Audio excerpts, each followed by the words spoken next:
Oh hey, it's Wes.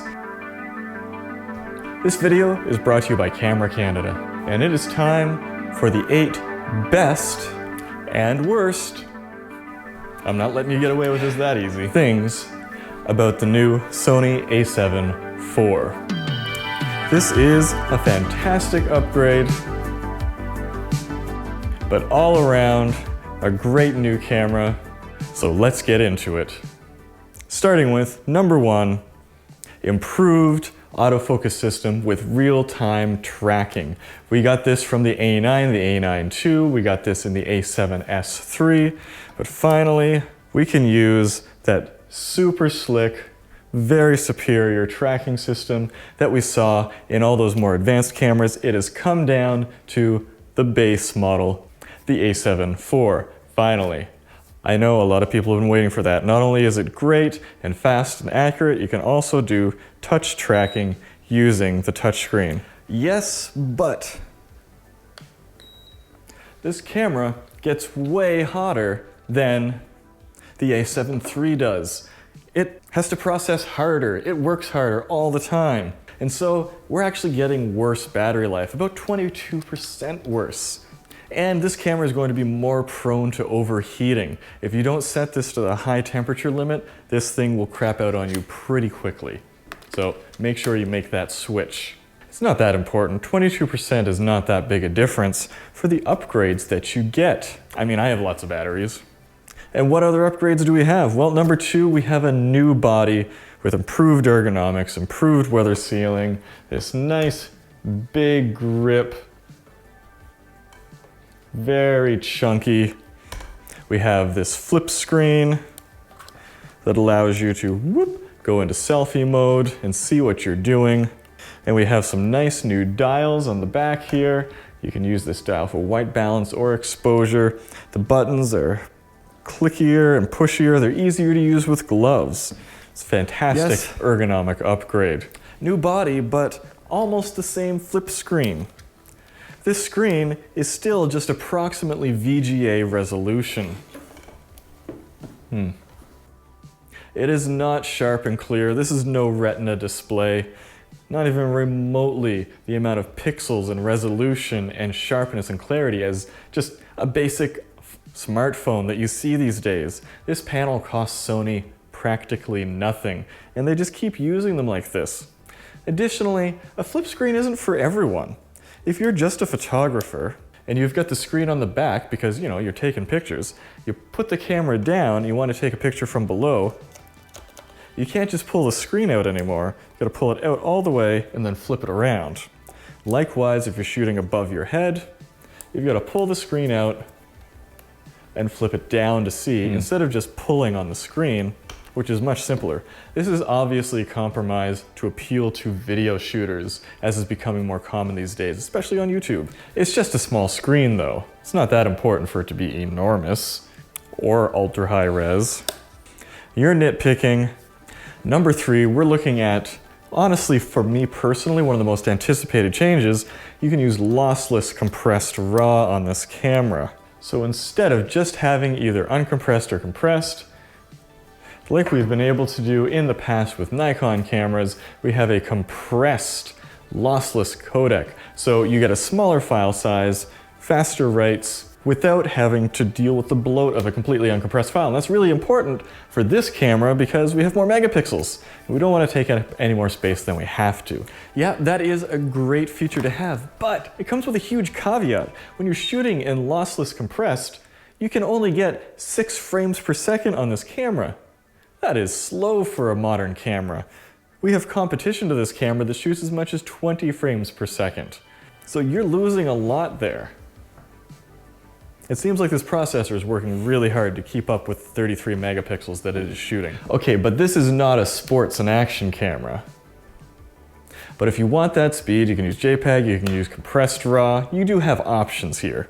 Next up, number 4, we have vastly improved video codecs. Finally, we've got that sweet 10-bit recording. For 4K, we can go all the way up to 4K 60, 422, 10-bit, and we can write that in smaller, more compact HEVC files, which with modern computers, especially the new M1 Max, are a breeze to edit.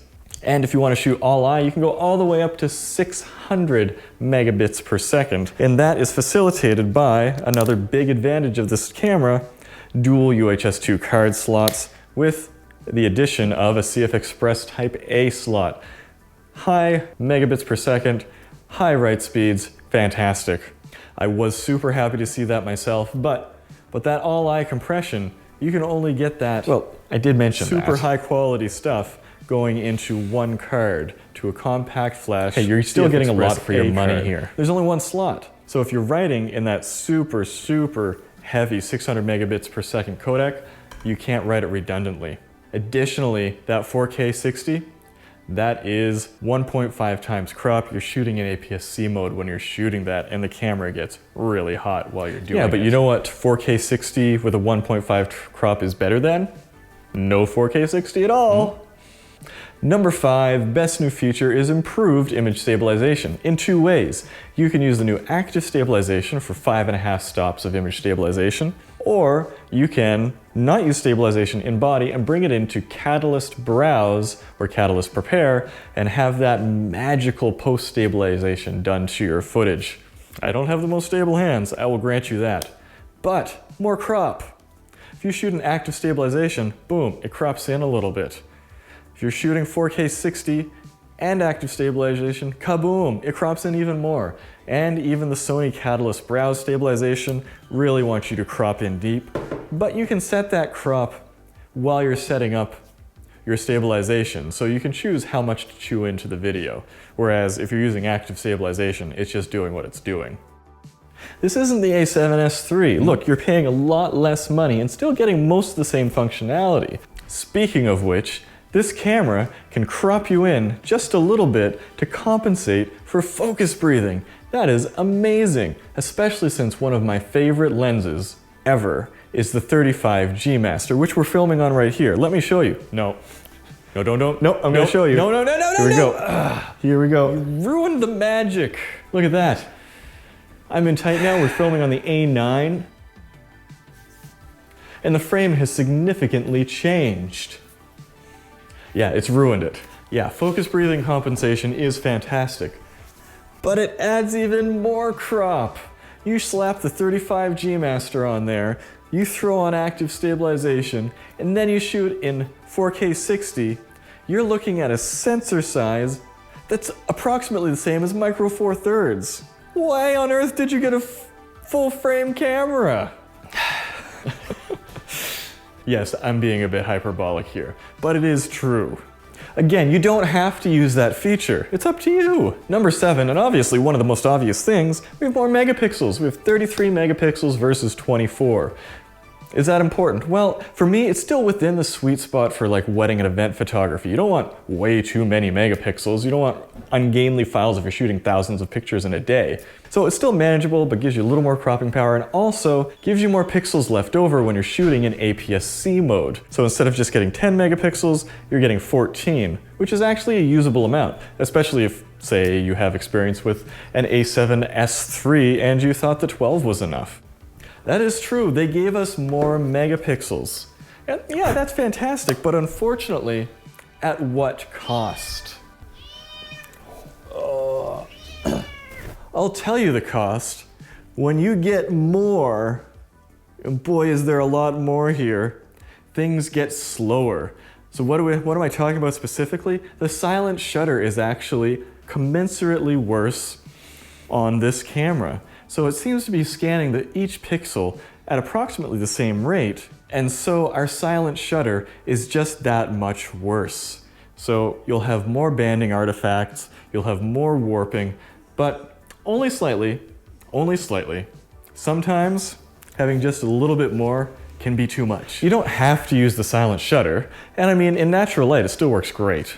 Number 8, just generally speaking, it is an all-around better package of a camera. It's more well-rounded than the original a7 III was. You have more megapixels, more video capability. The original a7 III was kind of stunted there. This gives you all the options that it can. Well, yeah, it is. You are getting more, but you're paying more. This camera is dropping at 500 American dollars more than the original Inflation. Did. Inflation's high. You got to expect an increase there. Well, we all have to deal with inflation, and it's up to manufacturers to try to manage that. This video is brought to you by Camera Canada. Camera Canada is a great place to buy cameras if you're in Canada. I mean, that seems obvious. And my money is where my mouth is. I have bought several cameras and lenses there myself. It is where I shop. So if you want to pick up one of these cameras, check out the link in the description below to help support this channel and feed my fat cats. Let me know what you think about the new a7 IV, and if you think that we missed any of the top ups or downs of this camera. And let me know if you have any questions about it down in the description below. We still have a full, I still have a full review of the a7 IV coming out soon. It is going to be in-depth, hands-on, real-world, all the things that you could want is going to be in this review. It's going to be huge. I'm pulling out little stops this time. So, until next time, let's go take some photos.